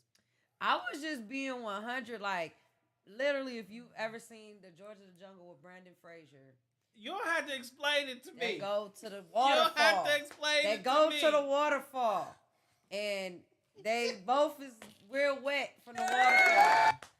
You know, Disney Channel doesn't want to say what happened, but we know what the fuck happened. Okay? And she left her actual man, was it her fiance? She left her fiance for Georgia the Jungle, so he did something right in that jungle. I don't know. Yeah, he gave him that jungle cat. Right? Long dick style. Tyrone, long dick style. So, yeah, like, I was just letting him know, cause y'all was like, what are some fantasy places? I said, the jungle. He said, why it gotta be the jungle? Cause she want that long dick style. So yeah, so like you said, different segment from Friday. Friday was dope. It just got personal. We had some beef.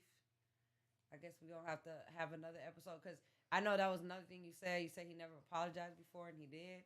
So then we have I guess we're gonna have to have a makeup episode.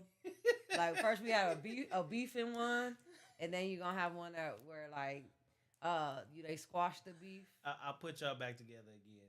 Squash the beef. Isn't that what happens in the rap game? Where they come out yeah, with diss yeah, tracks? yeah. Or we could do that. Like both of us come out with a diss track. And then you bring us back on the show together and be like, oh, come on, man. Y'all really want to have these diss tracks? Make up for it on my show. We're going to bring you on my show. And then we're going to tell the public eye that the reason y'all came together is because of my show. I got y'all on my show to squash the beef. I would like right to see, here. I would like to see Socks on your show and you interviewing him. Yeah, for sure. Asking him questions. Because that's exactly what he was trying to do, really, on Friday. He was really trying to, grill me. I know you saw multiple times. So I need you to probably go back in the archives of my show. What he did to you is not new. Any female, any guest, and this is the thing, it's not just when he's sitting on the couch. He calls in to do this. So whether he's sitting at home with his wife and kids, or he is sitting on that couch, more than likely you was gonna get some sort of grilling. No, and I already told you, it don't matter about grilling. It's when you get personal, you hit below the belt. That's when it's hold up, because I'm down for it all day. Honestly, to be 100 with you, I get along. I think I have more male friends, and I get along with males more than I do females. So I'm accustomed to. That's a whole nother That's conversation. That's what males do. But that's what males do, right? Males they like to clown. They like that's to the thing talk is shit. for us. So as I men, do the same thing. I talk shit all day when I go to visitation. Us as when I go to visitation, I don't know those people's names, right? But you talking shit. But I talk shit. I be like, there's this one dude in there that looks like Flavor Flav to me. So I was like, damn, babe, you got Flavor Flav in here. You got Future. You got this person. And then now going forward, like when he goes back in the cell, he like now he thinks about that, like, oh my gosh, like he even told me straight up, like when you're cool with somebody, right? You don't think about roasting them, but you start roasting somebody when you got a problem with them or whatever the case may be. But that's what I'm saying is you have to also understand, like, because of what you said, he didn't think he was hitting below the belt because it was something you said. But it's also and I have to remind men and a lot of men of this. When it comes to a woman, it's not what you say, it's how you said it, and it's because he used the word purely the word dirty instead of what he could have said, which is the same thing you said. That's where, as a woman, I understand. Like you took it personal, and you was like, "And motherfuckers might be out here looking at me some kind of way, right?" So it's understandable, but like I said, he apologized. Well, he apologized to you, and then even while we were sitting here having our conversation, he even texted me, "Hey man, I hope she's not. She real." So he truly didn't mean it like that. Let it go. Water under the bridge. He's like, squash the beef. Thank you for coming back for another show. For sure. Thank you for having me. As usual, first and foremost, Friday nights, make sure you tune in every Friday night, 9 p.m. We'll be right here. Oh, we got a whole host of lineup for the next literally 6 weeks. The next 6 weeks, I got a whole lineup of guests. Make sure you tune in every Sunday right here for Sunday Night Live. It is 8 p.m. Actually, you change this flyer out with the actual real time on it. Also, make sure you follow us on Rumble and follow us on Kick. It is just like it is Kick, Kick and Rumble. As y'all know, plenty of times out here, well, I talk about some controversial shit, and they don't like that too much on YouTube, and they're really trying to crack down on foul language and drinking and smoking and all kind of things like that. So at any point in time, my black ass may actually get canceled, which is why I am on Kick and Rumble and all these other platforms that allow for freedom of speech. Appreciate Amanda Authenticity for showing up again on this Sunday after your long trip.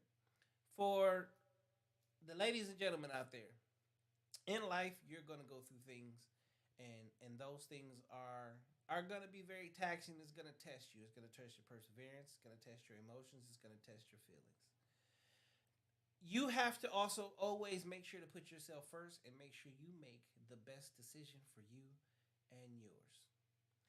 And the world of dating, dynamics, relationships, whether it's family, whether it's friends, you always have to make sure that your glass is always half full as opposed to half empty. And the person that you're dealing with should be pouring into your glass to where you go from half full to full as you do the exact same thing for the person that you are dealing with. If that is not the case, understand at some point in time as you pour into the other person, you may actually end up with an empty cup. And that's when you yourself become fed up and you change the dynamics of what it is that you are going through. And 9 times out of 10, it could involve children, family members, etc. Make sure you're out here making the best choices for you and those around you. You only get one life. Live it to the fullest. Enjoy it to the fullest. Love is the most beautiful thing that you could possibly ever have. So if you're going to love, at least love correctly. Make sure that it lasts forever. And with that, as usual, thank you for tuning in. And...